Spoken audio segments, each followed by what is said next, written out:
गोपाळ गोपाळ भाऊ.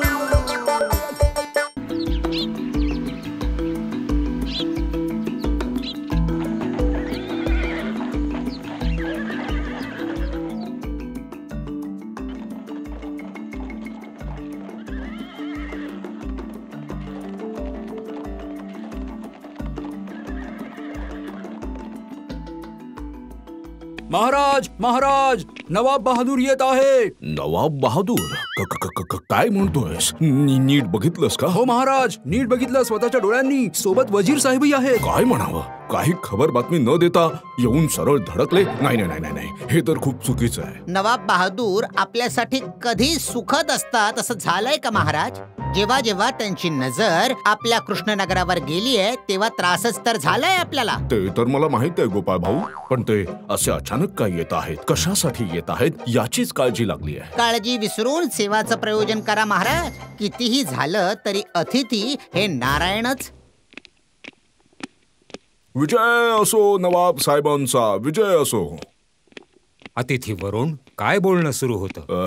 हेच ते काही नाही, म्हणजे गोपाळ भाऊ म्हणत होता अतिथी म्हणजे खुद्द नारायण आणि देव म्हणजेच अल्लाह. गोपाळ भाऊ बरोबर म्हणाले, अतिथी हेच नारायण. तर गोपाळ भाऊ, मला आधी हे जाणून घ्यायचं आहे की अतिथी शब्दाचा अर्थ काय. बरं झालं, नेहमी मोठ्या मोठ्या बाता हाकून स्वतःची हुशारकी दाखवतो. आता घे, नवाबाला सांगा आता अतिथीचा अर्थ काय. गोपाळ भाऊ, द्या उत्तर. हो हो, उत्तर दे उत्तर दे. म्हणजे नवाब बहादूर, मी म्हणत होतो की उन्हा तानाहात इतका लांबचा प्रवास करून आला आहात तर माझ्या सिंहासनावर बसून थोडा आराम करा आणि त्यानंतर मग गोपाळ भाऊचं उत्तर ऐका. नाही, आम्ही आधी गोपाळ भाऊंचं उत्तर ऐकणार आणि मगच बसणार. बोला गोपाळ भाऊ, अतिथी शब्दाचा अर्थ काय बरं? जहापना, अतिथी ती व्यक्ती आहे जी तिथी न बघता येते. नीट समजावून सांग. अर्थात माझ्या किंवा आपल्या घरी येणारी व्यक्ती पूर्व सूचना देऊनच येतात, पण जे काही न कळवता येतात किंवा एकदम धडकतात ते म्हणजे अतिथी. आमच्याकडे तेच आहेत ना नारायण, अर्थात देव. बहुत खूप बहुत खूप. आता सांगा नवाब बहादूर, म्हणजे कसं काय तुम्ही माझ्या या कृष्णनगरीमध्ये येण्याची कृपा केली? ते नाही, तसं विशेष काही कारण नाही. आपल्याला भेटण्याची इच्छा झाली म्हणून आलो. वा वा, काय म्हणणं आहे यांचं? भेटायची इच्छा झाली म्हणून आलो. मला भेटायची इच्छा झाली हे तर माझं परम सौभाग्य. पण महाराज, तुम्ही मला बोलवलं असतं तर मीच मुर्शिदापूरला आलो असतो. तुम्हाला या वयात इतका लांब प्रवास करत कष्ट घ्यायची गरज नव्हती ना. ते बरोबरच आहे, पण स्वतः आलो नसतो तर स्वतःच्या डोळ्याने सगळं काही पाहता आलं असतं का? स्वतःच्या डोळ्याने म्हणजे येता येता पाहिलं की शेत सगळी हिरवीगार झालेली आहेत. जिथे नजर टाका तिथे पीकच पीक आहे. शेतामध्ये पिकं वाऱ्यावर तरंगत आहेत. हे सगळं पाहून डोळे दिपून गेले. ही सर्व देवाची कृपा आणि तुमचा आशीर्वाद हुजूर. टरबूज टरबूज, जहापना टरबूज विषयी विचारा. हो, टरबूज. कृष्णचंद्र, किती छान टरबूज बहरली आहेत तुमच्याकडे. या इथे एवढी छान टरबूज होतात हे यापूर्वी कधी ऐकलं नाही. नाही, त्याचं कारण असं की आधी टरबूजच्या शेतीचा विचारच केला नाही. यावेळेस गोपाळ भाऊ म्हणाले टरबूज चांगला लाभ देईल म्हणून त्यांच्या म्हणण्यानुसार आम्ही. गोपाळ भाऊ, हे माहीतच होतं की तुम्ही बुद्धिमान आहात. तुमच्या डोक्यामध्येही खूप बुद्धी आहे, परंतु शेतीबद्दलही तुम्हाला एवढी माहिती आहे हे माहित नव्हतं. त्याचं काय ना जहापना, म्हणतात ना जो स्वयंपाक करतो त्याला नांगरता सुद्धा येतं. तर ज्याला माहित आहे त्याला खूप माहित असतं आणि ज्याला माहित नसतं त्याला काहीही माहित नसतं. पहा पहा वजीर, पहा, गोपाळ भाऊंकडून काहीतरी शिका. तुम्हाला तर काहीही माहित नाही. हा कृष्णचंद्र, तुम्ही आम्हाला टरबूज नाही खाऊ घालणार? नक्कीच खाऊ घालणार नवाब साहेब. आता विनंती करतो की अतिथीगृहात जाऊन थोडा विश्राम करा आणि नंतर पाहिजे तेवढे टरबूज खा. मंत्री, आज्ञा महाराज. हे बघा, नवाब बहादूर यांच्या आदरातिथ्यात अजिबात हलगर्जीपणा नको व्हायला. तुम्ही अजिबात काळजी करू नका महाराज, मी आहे ना. मी स्वतः निरंतर नवाब बहादूर यांच्या सेवेत हजर राहणार. या जहापना. मंत्री बरोबर नवाबाला जाऊन चिकटला. म्हणजे आता मलाही दक्ष राहावं लागेल.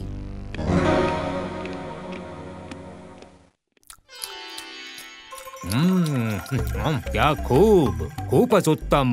वाह, किती गोड टरबूज. वाह वाह. तुम्ही खुश झालात ना जहापना? खूप खूप खूपच खुश झालो. पण मला खुशी नाही झाली महाराज. का बरं? हे बघा ना, किती पीक, किती टरबूज. पण कृष्णचंद्रने तुम्हाला एकदा तरी याची कल्पना दिली का? नाहीतर मुळीच दिली नाही. तर मग बघा महाराज, लपून छपून कशी पिकाची चोरी चालली आहे ते. पिकाची चोरी? नाहीतर मग काय. बघा ना तुम्ही आता इतके मोठे नवाब आहात आणि संपूर्ण राज्य तुमच्याच अधीन आहे, आणि या राज्यातल्या अधिक पिकाची माहिती तुम्हाला नको का द्यायला? जेव्हा फसल उत्पन्न कमी होतं तेव्हा कर माफीसाठी तुमच्याच समोर रणगाणं लावतात ना. अगदी बरोबर. ही तर कृष्णचंद्रची खूप मोठी चूक आहे. चूक म्हणजे अशी तशी चूक नाही, हे म्हणजे कायदेशीर कर चोरी म्हणावी लागेल. नवाब आता हळूहळू भडकत चालला आहे. आता फुंकर मारून आग आणखी भडकवायला पाहिजे. जहापना, मी मात्र सुरुवातीपासूनच महाराजांना तुम्हाला कळवायला सांगितलं होतं. तर मग का नाही कळवलं? तो आहे ना मंदबुद्धी गोपाळ भाऊ, त्यानेच मध्ये नाक खुपसलं असेल. अच्छा, तर कान भरणी सुरू आहे तर. बाधा निर्माण केली. हो जहापना, मी महाराजांना सांगितलं की शेतीची बातमी जहापनाला सांगायला हवी, पण गोपाळ भाऊ बोलला की जहापनाला सांगायची काही गरज नाही, म्हणूनच महाराजांनी तुम्हाला सांगितलं नाही. बघितलं गोपाळ भाऊ किती दुष्ट आहे ते. मंत्र्यांच्या सगळ्या प्रस्तावावर कसं थंड पाणी ओतलं ते. लावतो थंड पाणी ना, छान ओतायला लावतो. त्या दोघांच्या अंगावर उकळतं पाणी टाकायला लावतो, म्हणजे भाजून तडफडून मरतील. असं काय करणार आहात जहापना? ते काही अजून ठरवलेलं नाही, पण सामदामचा वापर करून त्या कृष्णचंद्राला असं अडकवावं लागेल की संपूर्ण राजपाट सोडून तो पळून जाईल, आणि त्याच्या सोबतच तो कुबुद्धीधारी गोपाळ सुद्धा. तर नवाब साहेब, कृष्णचंद्र पळून गेल्यावर राजसिंहासनावर कोण बसेल? का? त्यावर बसायला एकच माणूस तर आहे. अरे बापरे, सकाळपासून उजवा डोळा बघा कसा नृत्य करतोय. हुजूर, तुम्ही मला त्याचं नाव सांगाल का? नाव? अहो तुम्ही? मी? वा वा, काय नशीब. जय हो नवाब बहादूर, तुमचा जय असो. मी जरा तुमच्या जेवणाची व्यवस्था करून येतो जहापना.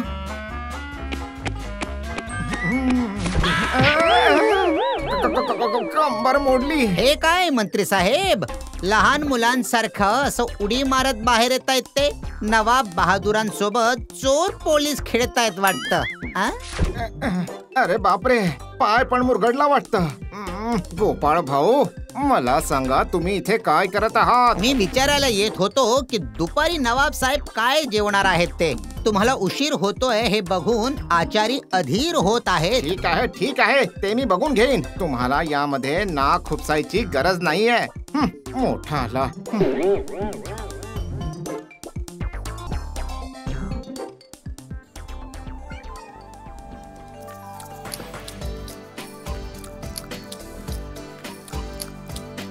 बढिया बढिया, खूप बढिया. वा वा वा वा. कृष्णचंद्र, तुमच्या आचार्याच्या हाताच्या चवीला तर तोडच नाही. जेवढा मच्छीचा रस्सा चविष्ट, तेवढंच मटणाचं कालवण सुद्धा. हे काय, मच्छीचा रस्सा आणि मटणाचं कालवण खाऊन तर नवाबांचा सगळा राग एकदम कापुरा सारखा उडून गेला. नाही नाही नाही नाही नाही, परत एकदा उकसवावं लागेल. काय झालं? खाता खाता कानात काय बोलणं चालू आहे यांचं? कृष्णचंद्र, आपल्या आदरातिथ्याने आम्ही खूप खुश झालोय. हे तर माझं परम सौभाग्यच म्हणायचं नवाब बहादूर. म्हणूनच आम्ही आमच्या मुर्शिदाबादला येण्याचं आपल्याला निमंत्रण देतोय. मुर्शिदाबादला यायचं निमंत्रण? काही खास कार्यक्रम आहे वाटतं? नाही नाही नाही नाही, तसं काही नाही. खरं तर आम्हाला एक खूपच चांगला साहेब बावर्ची भेटला आहे. काय सांगावं, चॉप्स कटलेट्स काय बनवतो तो. असं साहेबी जेवण जो जेवला नाही त्याचं तर जगणंच व्यर्थ आहे, कळलं? असं आहे तर मग पुढच्या आठवड्यात गोपाळ आणि मंत्र्यांना घेऊन आमच्या महालामध्ये या. थोडं खाणं पिणं होईल आणि थोड्या गप्पा गोष्टीही होतील. अरे बापरे, थोड्या वेळापूर्वी मंत्री वजीर आणि मंत्री नवाबांच्या कानात विष ओतत होते, तरीही नवाब आम्हाला इतक्या आग्रहाने मुर्शिदाबादला येण्याचं निमंत्रण देत आहेत. यामध्ये काहीतरी गडबड नक्कीच आहे. वाटतं तर तेच आहे. तुम्हाला माहिती आहे गोपाळ भाऊ, आमचा साहेब बावर्ची खूपच चलाख आणि हुशार आहे. असा विचार करतोय की तुम्ही मुर्शिदाबादला आल्यावर तुम्हा दोघांमध्ये बुद्धी स्पर्धा आयोजित करू. पाहूया कोण हरतो आणि कोण जिंकतो ते. चला गोपाल भाऊ, आता कळेल वांग्यात किती बिया आहेत. तुझ्या नावाने मी नवाबांचे कान भरून ठेवले आहेत. गोपाळ, तुला त्या बुद्धी स्पर्धेमध्ये त्या साहेब बावर्चीला हरवून आमचा मान ठेवावा लागेल. आता कुठे जाऊन गोष्ट लक्षात आली आहे माझ्या. हुकूम नक्कीच पाळला जाईल जहापना.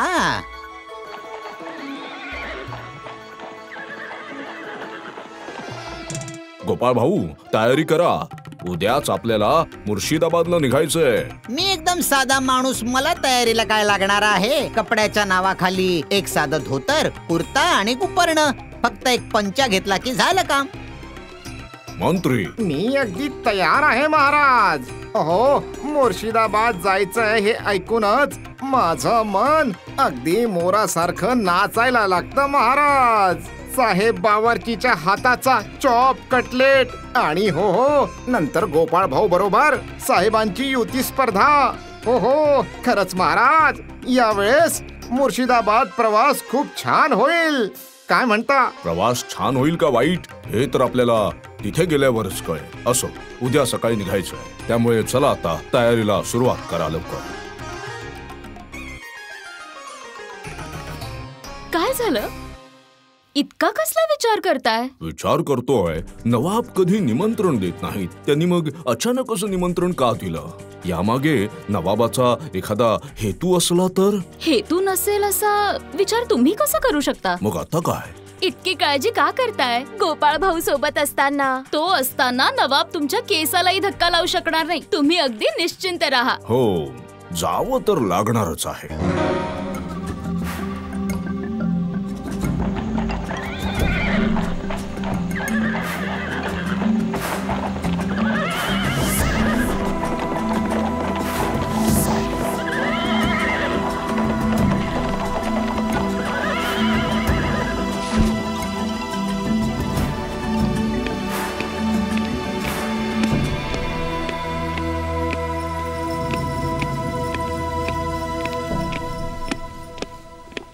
येतोय येतोय, आता आणखी काही क्षणातच बकरा इथे येऊन पोहोचणार आहे. आणि मग त्यांना गरम कढईत भाजून खाणार. परंतु वजीर, आपला साहेब बावर्ची त्या बुद्धी स्पर्धेमध्ये गोपाळला हरवू शकेल ना? हरवू शकेल म्हणजे? तो तर म्हणजे त्याला एकदम गुंडाळूनच ठेवेल. जहापना, साहेबने असे प्रश्न ठरवून ठेवले आहेत की काय सांगू. 5 आंबे 6 जणांमध्ये एक समान वाटून खायचे आहेत. 5 आंबे 6 जणांमध्ये सारखी वाटणी? वा वा वा वा वा, खूपच जबरदस्त प्रश्न आहे. आता असं वाटतंय गोपाळ नक्कीच हरणार आहे. आणि मग कृष्णनगर आपलं. महाराज कृष्णचंद्र आले आहेत नवाब. जा जा जा, त्यांना सन्मानपूर्वक इथे घेऊन या. कसेही का असेना, ते अतिथी आहेत आपले. आम्हाला घेऊन यायची गरज नाही जहापना. माहितीचा प्रसाद म्हणून आम्ही स्वतःच आलो. आणखीन एक गोष्ट, आम्ही इथे अतिथी नाही आहोत नवाब बहादूर, आम्ही तर आमंत्रित आहोत. अरे हो हो हो, तुम्ही तर आमच्या निमंत्रणामुळे इथे आला आहात. मग चला आमच्या भोजन कक्षामध्ये जाऊ आणि गप्पाही मारू. साहेबी खाणं, चॉप कटलेट्स तर असणार ना हुजूर? असतील असतील, चॉप्स कटलेट्स सोबत आणखी अशा काही मसालेदार गरम गोष्टी असतील ज्या तुम्ही खाऊही शकणार नाही आणि सोडूही शकणार नाही. बरं, चला चला चला आता.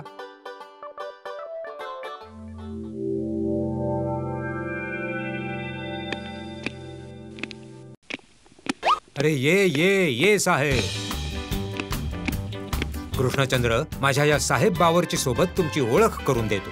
याचं नाव आहे Thomas Alfred. Yes, my name is Thomas Alfred. Nawab Bahadur मला प्रेमाने थॉमस म्हणून हाक मारतात. तर साहेब, तुम्ही खूप चांगला स्वयंपाक करता असं ऐकलंय. Yes, cooking and debating is my hobby. मला तर इंग्रजी काही कळत नाही साहेब, त्यामुळे ते किंग आणि थिंग याचा काही अर्थ कळाला नाही. Not king ting. Cooking and debating. स्वयंपाक आणि वादविवाद.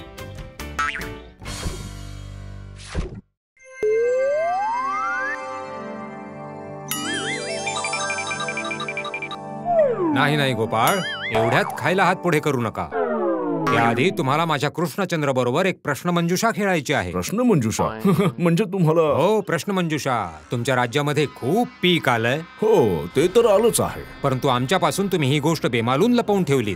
ते म्हणजे नाही म्हणजे हो, लपवलं. माझ्या अधीन असलेले एक सामान्य राजा असून माझ्यापासून राज्याचं बरं वाईट लपवणं म्हणजे एक छोटी चूक झाली हुजूर. वाईट घडल्यावर रडून धरून खजिना रिकामा असल्याचं नाटक करतो आणि चांगलं असलं तर लपवून ठेवतो. बरोबर, अगदी बरोबर बोलले वजीर. नाही नाही नाही नाही नाही, ही अशी बेअदबी खपवून घेणार नाही. तर मग नवाबाच्या लेका हे होतं का तुझ्या मनात? जेवायला आमंत्रण देऊन आता धमकी देतोयस काय तू? हे सगळं अजिबात खपवून घेतलं जाणार नाही. इतकं मोठं दुस्साहस, नवाबांबरोबर घोर फसवणूक, जहापना, तर मग आता खामखा उशीर न करता शिक्षेबद्दल सांगून टाका. ऐका कृष्णचंद्र, या वर्षापासून तुमच्या करामध्ये 5 पट वृद्धी करण्यात येत आहे. काय? आणि जर का हा वाढवलेला कर तुम्ही वेळेवर जमा करू शकला नाहीत तर तुमच्याकडून कृष्णनगर परत घेतलं जाईल. मेलो हुजूर, असं करू नका. इतका कर मी आणायचं कुठून? मी माझ्या प्रजेवर जुलूम नाही करू शकणार. ठीक आहे, मग एक संधी देतोय. आमचा हा साहेब बावर्ची गोपाळला काही प्रश्न विचारेल. गोपाळने जर त्यांची बरोबर उत्तरं दिली तर तुम्ही या शिक्षेतून मुक्त. नाहीतर तुमचं राज्य तर जाईलच, परंतु सोबत या गोपाळलाही आयुष्यभर आमचे केस आणि दाढी करत बसावं लागेल. मी तयार आहे जहापना. मग आता उशीर कशाला? साहेब, सुरू करा. वा वा, साहेब जिंकणार, गोपाळ भाऊ हरणार. महाराज राज्य गमावणार आणि मी होणार कृष्णनगराचा राजा. गोपाल भाऊ, मनुष्याची डेथ म्हणजे मृत्यूचं कारण काय आहे? साहेब, मृत्यू काय फक्त माणसांचाच होतो? जीव जंतू, झाड पाला यांचा होत नाही का कधी? येस, सगळ्यांचाच होतो. तर मग सांगा, या सगळ्यांच्या मृत्यूचं खरं कारण काय आहे? अगदी सोपं आहे साहेब. तुमच्या प्रश्नाचं उत्तर आहे जन्म. जन्म झाला की मृत्यू हा होणारच. म्हणतात ना, जन्मते मृत्यू अटलहा. अरे वा, गोपाळ भाऊनी पहिल्या प्रश्नाचं उत्तर तर अगदी बरोबर दिलं. माझा सेकंड क्वेश्चन, इब्राहिम लोधी कोणत्या युद्धात मारला गेला होता? हा तर एकदम इतिहासातला प्रश्न आहे. मूर्ख गोपाळ भाऊ आता नक्कीच हरेल. काय गोपाळ भाऊ, द्या उत्तर. हे पण सोपं आहे ना. इब्राहिम लोधी जीवनातल्या अंतिम युद्धात मारला गेला होता. या प्रश्नाचं सुद्धा गोपाळने बरोबर उत्तर दिलं. माझा नेक्स्ट क्वेश्चन, 5 पिकलेले आंबे 6 अतिथींमध्ये सारख्या प्रमाणात कशा प्रकारे वाटता येतील? बोला. आता साहेबने त्याच्या ब्रह्मास्त्राचा वापर केला आहे. पाहूया गोपाळ भाऊ कसा सोडवतात हा प्रश्न. हे तर पाण्यासारखं अगदी सरळ आहे. सगळे आंबे कापून त्याचा रस करून त्यात थोडं पाणी आणि साखर टाकून सरबत बनवून 6 ग्लासात 6ही जणांना सारख्या प्रमाणात देणार. घ्या गोपाळ, तुम्ही हाही प्रश्न सोडवला. तुम्हाला काय वाटत होतं जहापना? मी हरून मान खाली घालून तुमचे केस कापायला बसेन काय? ठीक आहे, आता मी प्रश्न विचारतो. सांग बरं, रिकाम्या पोटी किती रसगुल्ले खाऊ शकतो? एक पण नाही, कारण तोंडात रस टाकताच आधी तो पोटात जातो, तर मग पोट का रिकामं राहतं? क्या बात गोपाळ भाऊ. खरंच कुणाची विषाद आहे बुद्धिमत्तेत तुम्हाला हरवण्याची. कृष्णचंद्र, तुम्ही जाऊ शकता. या गोपाळमुळेच तुमची या शिक्षेतून सुटका झाली. तर मग मी या शिक्षेतून मुक्त झालो. वाह, किती आनंदाची गोष्ट आहे. आनंद मावेना, आनंद मावेना, आनंद मावेना. हे काय गोपाळ भाऊ, हा आनंद मावेना म्हणत गायला का लागला? हे तर म्हणजे आता चाप कटलेट खावंच लागेल ना. ते तर परत साहेबी खाद्य. मी तर वरण भात, भाजी भाकरी असं स्वदेशी जेवण जेवतो. तर पोटात अचानक चाप कटलेट सारखं विदेशी खाद्य गेल्यावर स्वदेशी तर प्रश्न करणारच.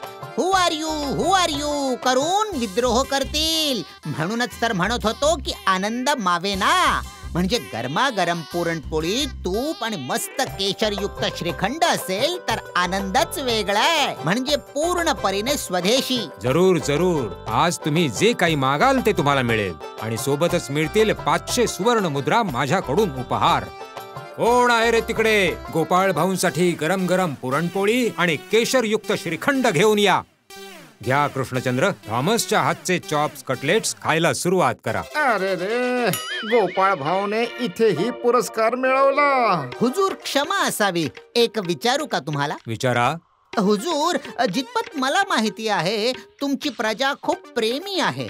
तर मग असं काय घडलं की तुम्हाला एकदम कर 5 गुणाने वाढवावा लागला? असं अचानक काय झालं की एकदम कर वाढीमुळे तुमची प्रजा तर मेलीच असती ना जहापना? नाही, हे म्हणजे मला तर माहितीच आहे तुमच्या डोक्यात हे खूळ कोणी भरवलंय ते. कोणी? तुमचा वजीर आणि आमचे मंत्री साहेब. काय हे अगदी खोट आहे. अहो, मी केव्हा नवाब बहादुरांच्या डोक्यात खूळ भरलं? हं? का? आपल्या अतिथीगृहामध्ये हुजुरांना एकटं बघून आपण आणि वजीर साहेब जहापानांच्या डोक्यात हे सगळं भरत नव्हतात का? काय? बरोबर, गोपाळ अगदी खरं बोलताय. मंत्री, परत तुम्ही तीच हरकत केली. चला कृष्णनगर मध्ये आणि मग तुम्हाला दाखवतो मी काय करू शकतो. अरे बापरे, मी तर खूपच वाईट अडकलो. आता काय होणार? हे घ्या महाराज, गरम गरम पुरणपोळी आणि श्रीखंड खास तुमच्यासाठी. आतापर्यंत म्हणत होतो की आनंद मावेना.